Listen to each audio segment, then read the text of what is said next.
Hello, my name is Gabrielle Fournier, and I am an independent curator, writer,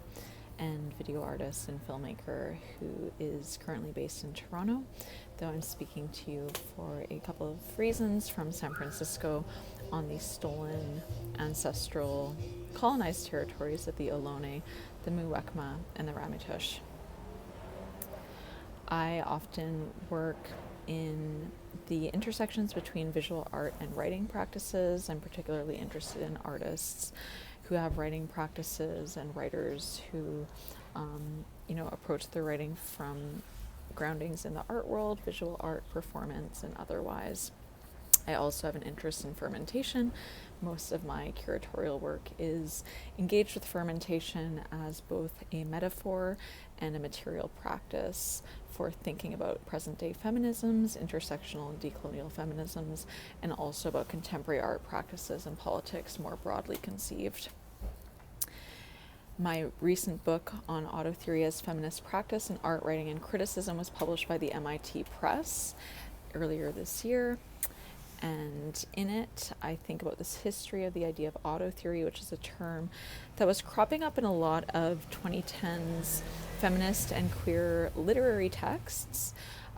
but which has a much longer history. And so my book makes the case that autotheory can be traced back through much longer histories, including American women of color feminisms, alternative presses, Black women writers, literature, for example, alongside feminist conceptual art, performance, video, practices by artists like Adrian Piper are ones that I focus on in my book. And so when asked to respond to this question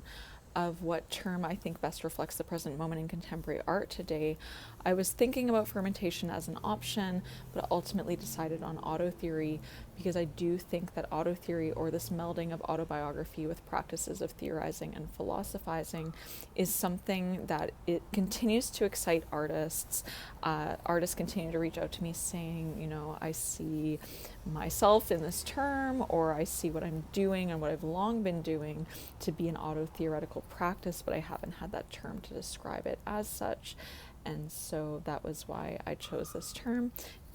thinking and believing that it is a resonant and relevant one in present day contemporary art practice and its conversations and discourses.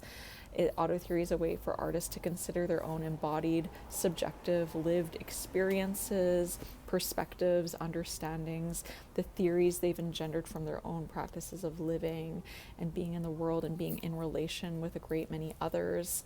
alongside these more perhaps conventional master discourses of theory and philosophy, but also maybe even outside of those. We're seeing a lot of that happening with certain decolonial indigenous practices. I think of Zoe Todd's Métis feminist critique of the whole field of ontology as itself appropriative of certain indigenous cosmologies, specifically in this case Inuit cosmological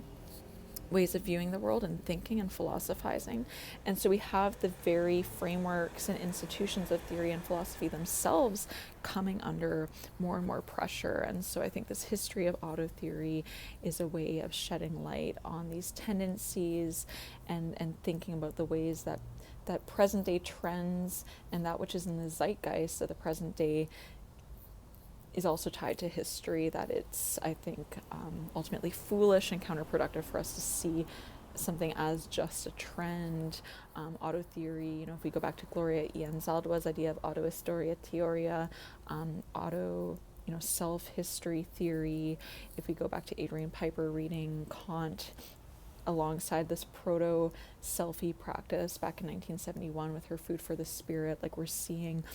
this autotheoretical impulse existing for a long time, where artists want to make space for their own bodies, their own affects, their own lived experience within the practice of theorizing, philosophizing, and making critical and conceptual artwork.